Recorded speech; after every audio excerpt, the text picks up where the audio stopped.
record.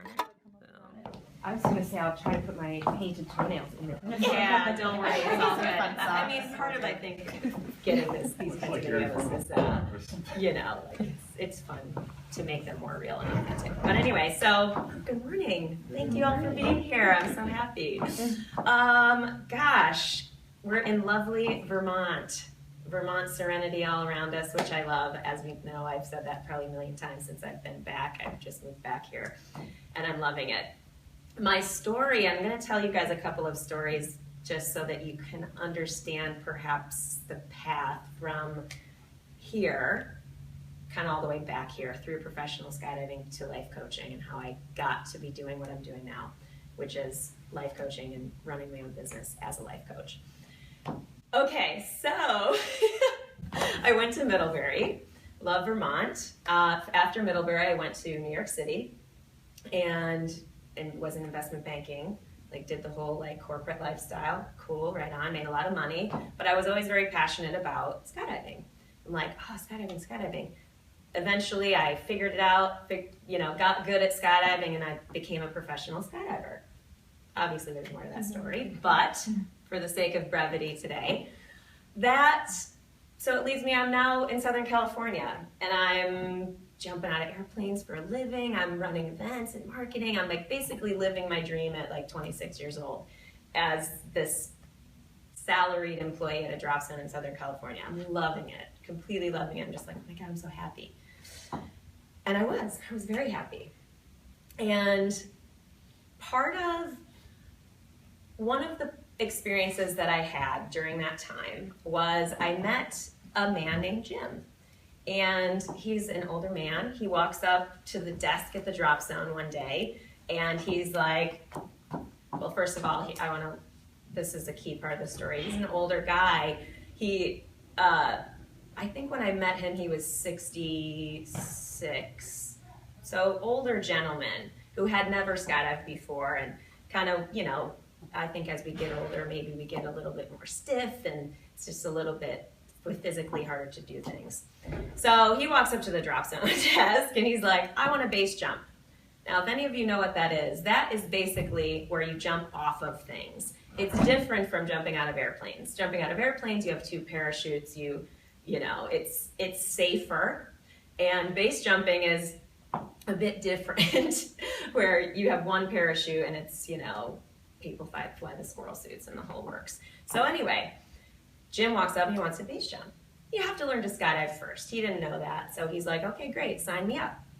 So he signs up and he has significant trouble getting through his course because he's old and stiff. And in skydiving, you have to be more limber and just flexible and whatnot. So they come to me one day and they say, Mel, can you help this guy?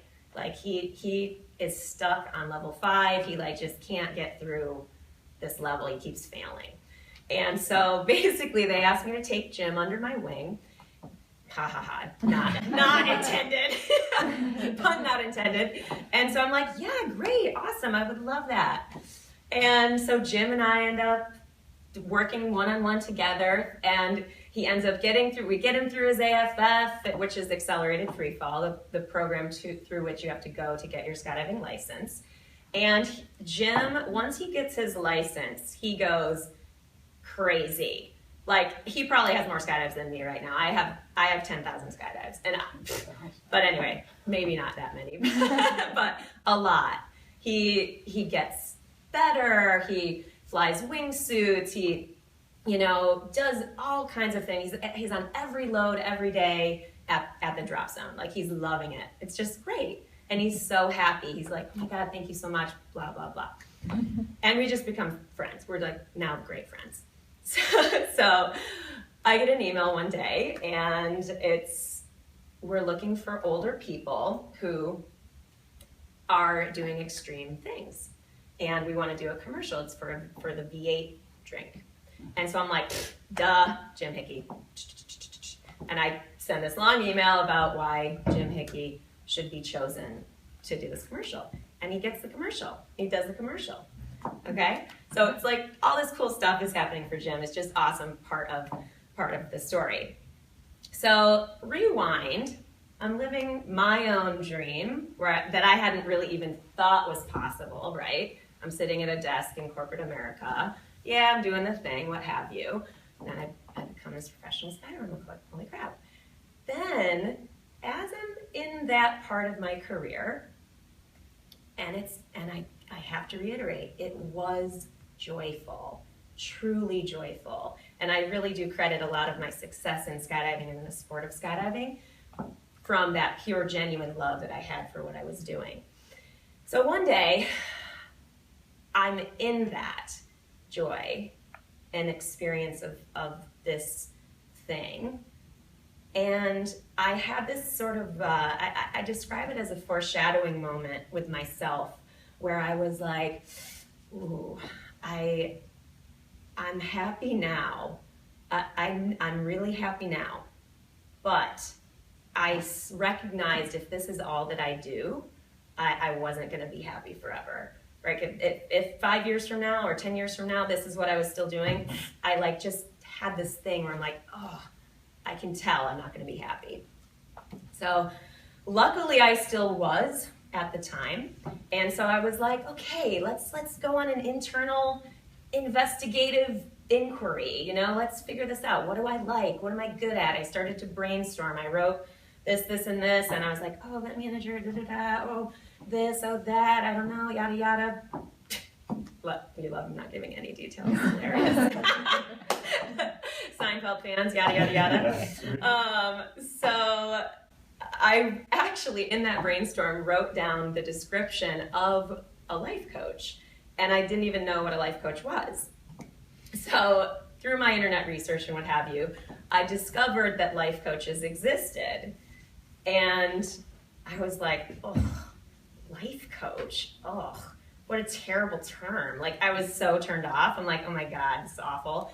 I was like, this is either complete BS, like scam central, not real, you know, or it's like my calling. And it's like it couldn't have been either. It was either this extreme or that extreme. And so obviously, if it could potentially be a calling, I'm like, I better figure this out, you know? Went on to do my more internet research. I figured out it was a real thing. And I was like, oh my God, like everything in my body, like, you know, you feel those sort of intuitive, like, calls to things where you know that it's right. So that was just on every level firing for me in terms of life coaching. So I found this program that really resonated with me, and it was like $7,500. And I was like, holy crap. Everything is telling me to do this. I don't have $7,500, but I have everything telling me to do it. And so that was another moment where basically 2009, on my birthday, January 27th, I'm free to have cupcakes next year. I was like, okay, boom, research is done. You know, if we talk about leaps of faith and this and that, I was like, I'm ready. Let's do this. I swiped my credit card for $7,500 on my birthday for this thing. And it's like a very poetic moment in my career, my path. And I was like, woo! You know, I'm like, yes! I'm flying high. I'm like, yes, okay. Like, I believe, I'm a total believer. So obviously I haven't even started the schooling yet or whatever. I go back to my job at the drop zone. I'm like, yeah, cool, whatever. I just believed, you know, I just sort of believed. Even though I was scared, you know, even though I was really scared. So, so I get to the drop zone. I haven't seen Jim for a while. And I'm like, Jim, how are you? My God, what's up? Where you been? He was base jumping this and that, doing his thing. And he's like, oh, Melanie, so good to see you. You know, we hug and just whatever. And he's like, I left you something on your desk.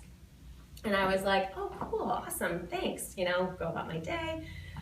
And, oh gosh, I hope I don't cry telling this story. It's so good. So I find time in the day to go up to my office and get the thing on the desk, and it's the shoebox. and it's got bows on it. It's so cute, right? And so I take the box back to my team room, and I open it up, and it's a stack of $100 bills. That $5,000 of $100 bills, and inside is a note. Sorry, it's emotional for me because I love him.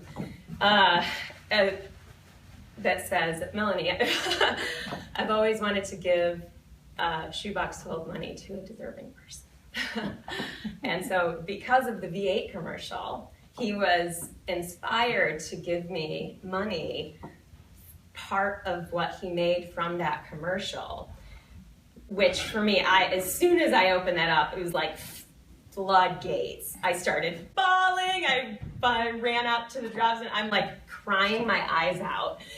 Like, Jenna! Like, he had no clue what that meant to me. Like, I had just spent $7,500 to do something that my heart really called me to do. And to me in that moment, it was like a very clear evidence that the universe supports you, that the universe provides, that it has your back when you do what your heart is calling you to do. And the people certainly in your life that you trust, that you love, that you give to, that you care about truly, they also have your back. And so I go up to Jim, I'm bawling my eyes out, and he's this very subdued man. And he was like, well, I didn't know it would do that. And so it was just this wonderful, wonderful moment in life for me to trust in life, to trust in, the decisions that you make for yourself when they're guided intuitively, when you can actually connect to that and trust and move through the fear that wants to stop us from doing those things. And so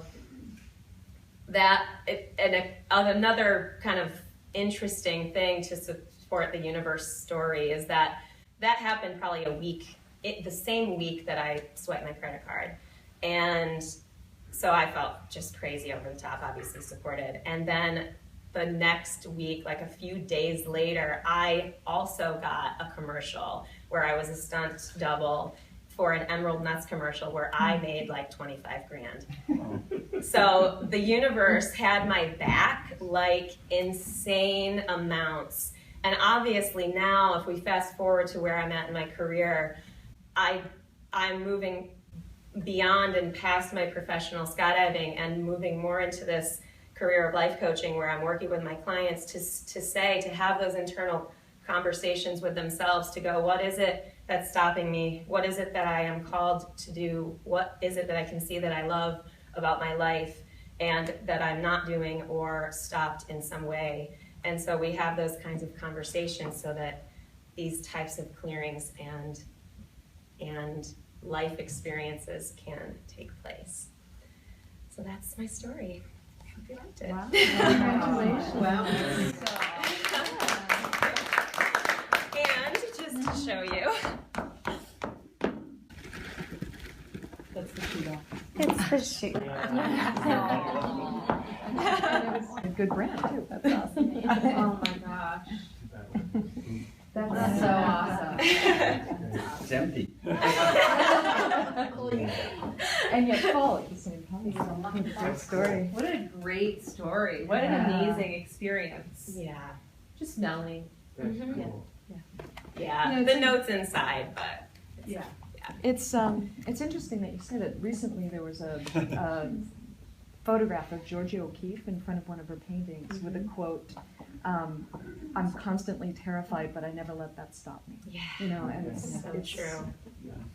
Your story is an illustration of how that can work. Yes, and if you have any questions that you have, please fire away. I just wanted to sort of more tell a story because that's what I'm out to do in terms of growth in my business self, is that I want to be more of a speaker and get up in front of people and be vulnerable and share and connect those stories that we all have to what comes from facing fear.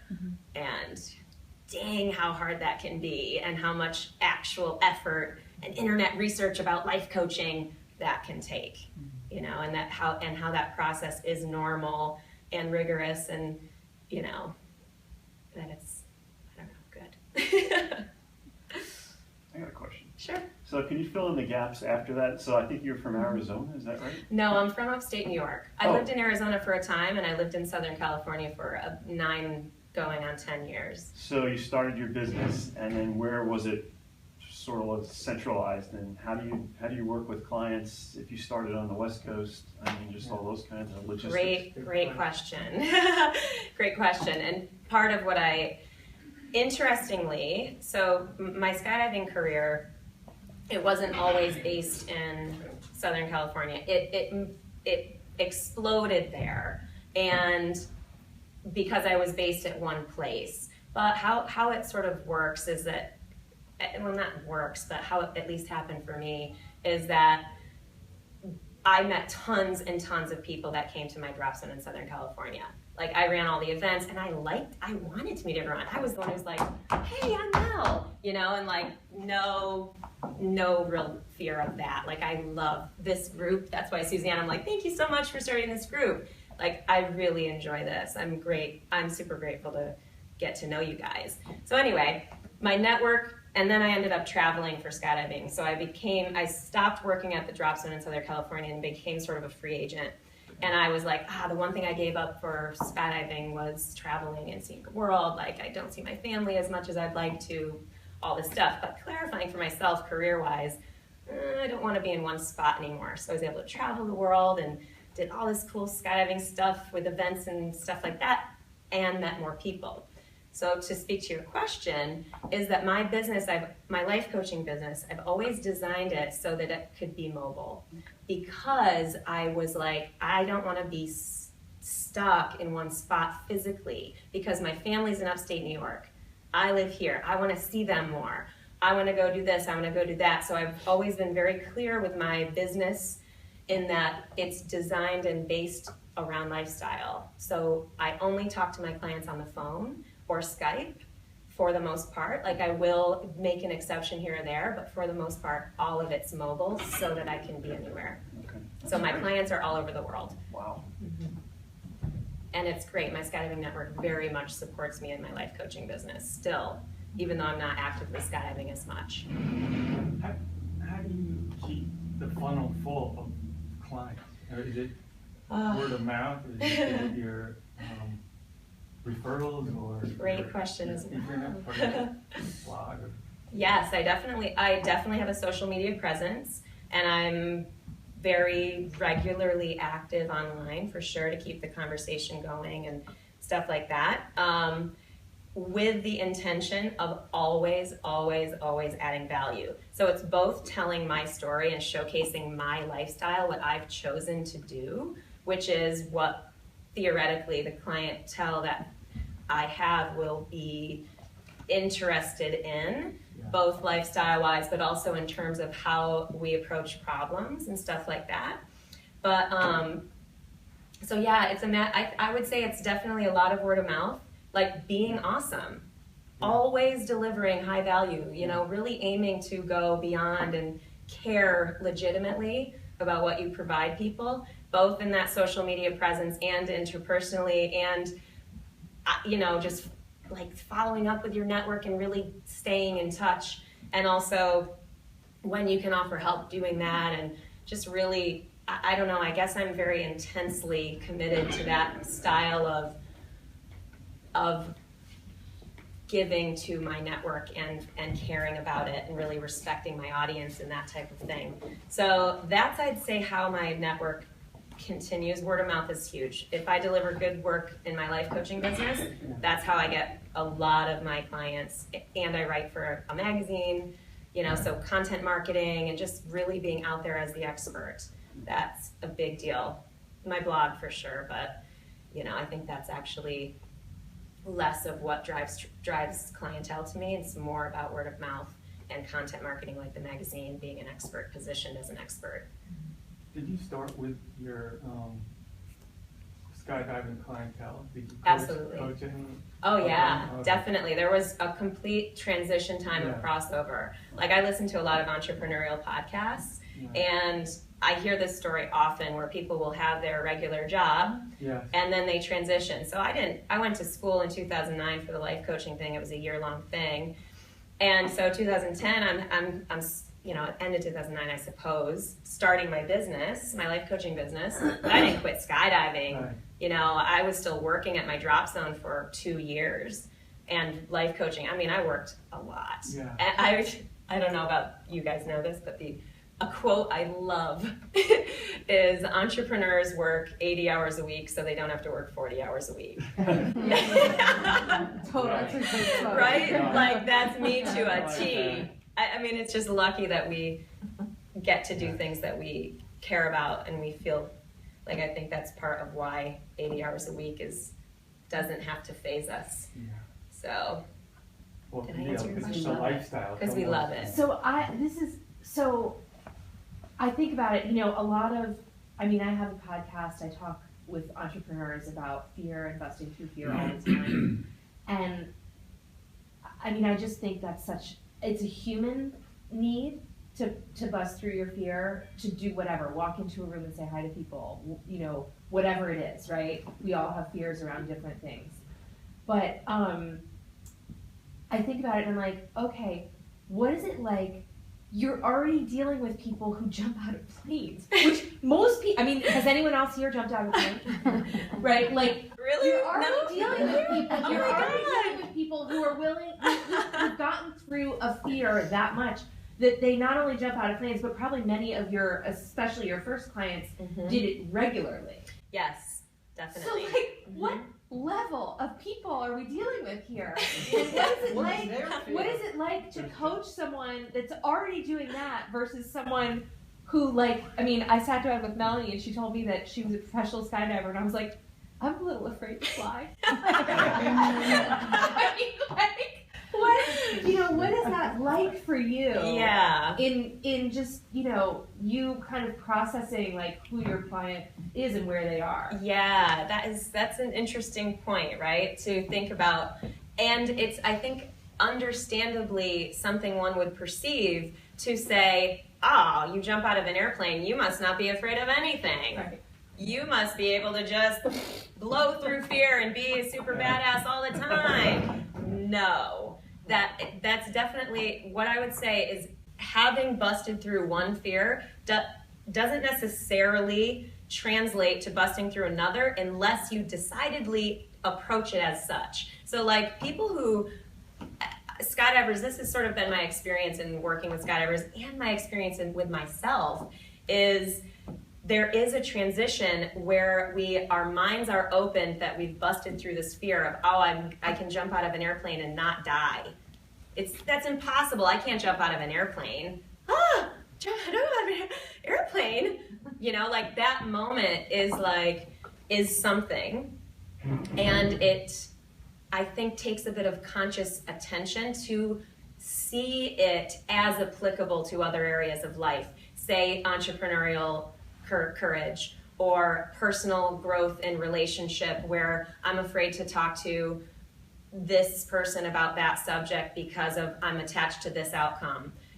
Really getting clear and having some consciousness around that stuff and how we can take, I was a super badass over here.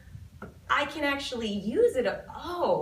I can use it over here. For me, that took some translating. Mm-hmm. And so I think that's partly what, with my skydiving clients, we do is and again, it's not that you need to jump out of an airplane to have faced and conquered a fear. I am certain there's no way any of you would be sitting in this room had you not, any human beings in theory done it. So it's just a matter of going, what have you done that you were like, damn, I was really afraid of that and I did it and I want to swear. And dang, and dang, now I see how that was courage at its base level, and I can maybe apply it here if I tweak through what the details of this particular situational fear is. So, does that answer your question? Yeah, no. Awesome. Yeah. Anything else? Thank you so much, you guys. Thank you.